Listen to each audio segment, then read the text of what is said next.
Lo presionaron tanto la prensa que le cuento otra anécdota. No sé cuánto me queda. No, no, no. Lo que usted ¿Ah? guste. Usted guste. Cuando estábamos en la campaña, en la pre-campaña del 78, en la convención con Rodrigo Barzuna, a las que toda la gente de plata le había tirado el dinero para que aplastara Carazo, ¿verdad?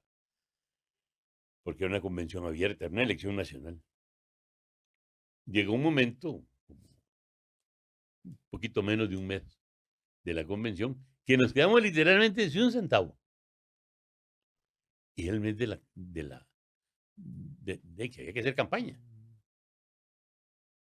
Entonces yo le dije a Rodrigo, yo tenía 50 años, no sé cuántos años de estar metido en el medio de comunicaciones, porque mi papá era dueño de una estación de radio. Y le dije, déjeme ir a hablar con dueños de estaciones de radio, a ver si no tan fiado. Bueno, empecé, y muchos, sí, sí, claro, mira, ve ahí, empecé a conseguir que nos dieran fiado. Y como yo le hablo a un muerto, digo ir a hablar a la República, que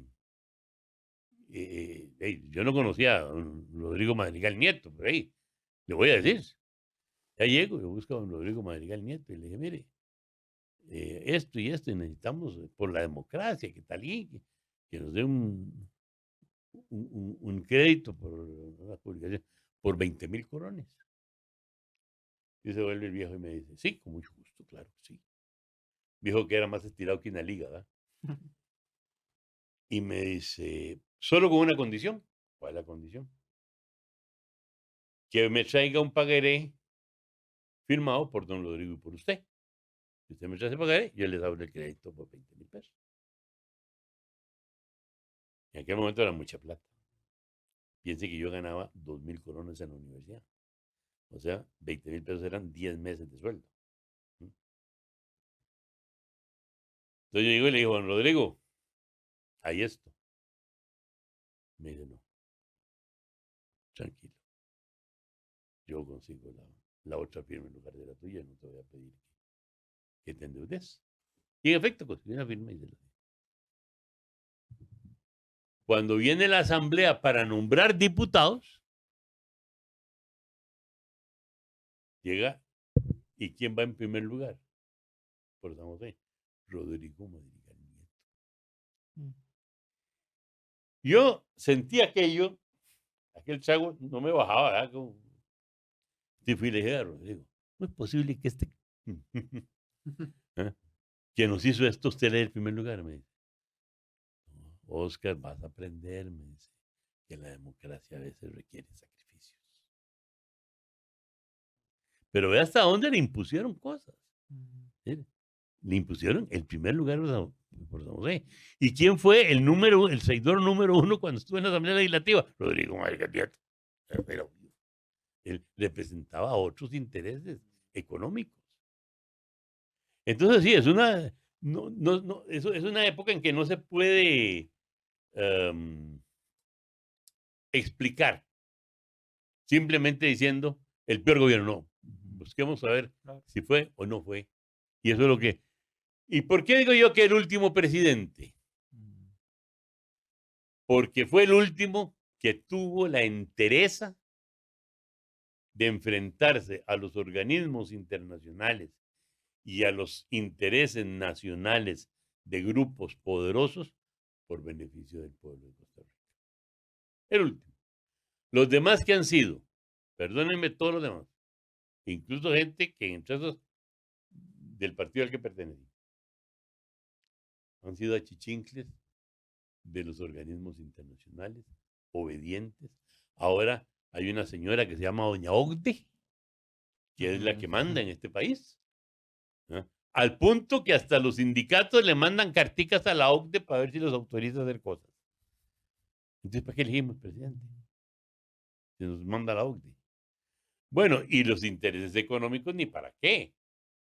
Después del periodo de Rodrigo, ya entra Luis Alberto Monge y ya entra todo el neoliberalismo que nos ha dominado y nos ha hecho este país picadillo. Vea el último informe del Estado de la Nación lo que dice.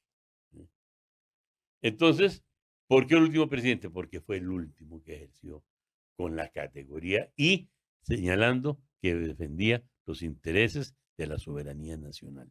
Fue el último.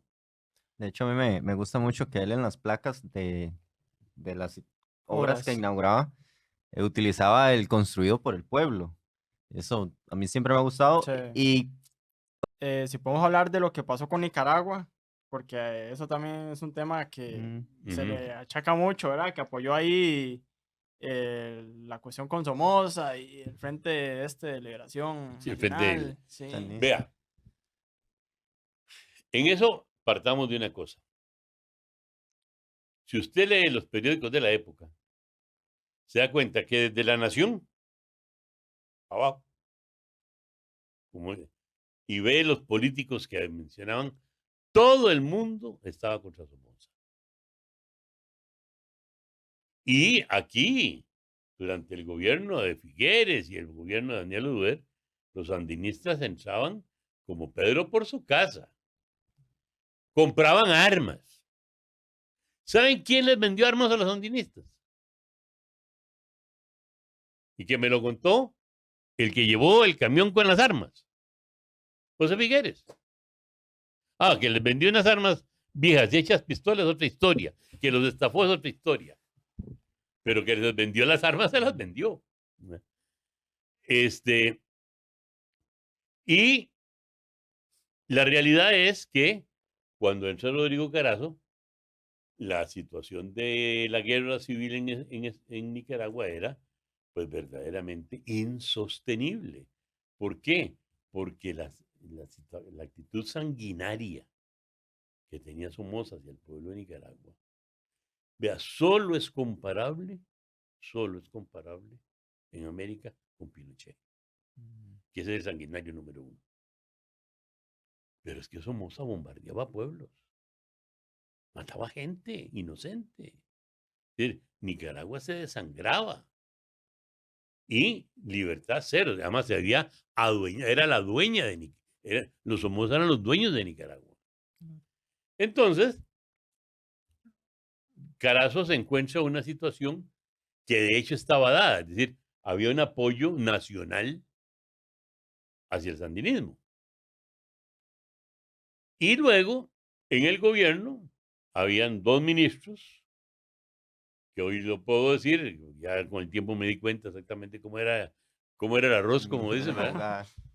Que era Johnny Echeverría y Elizabeth Odio, que estaban totalmente pro. Bueno, y Cordero Cocheri también. Y en general, en el ambiente del gobierno había una actitud positiva, pero de abierta ayuda. ¿Eh? Este, estos tres. Y entonces, pues sí, es cierto que hubo una ayuda al sandinismo, pero fue una ayuda nacional. Ahora, el tema es muy interesante en el final, porque cuando el sandinismo estaba a punto de caer, aquí estaban todos los landes, le voy a decir, para ponerlo en sencillo, el único que no estaba en Costa Rica era Daniel Ortega, pero todos los otros líderes estaban aquí.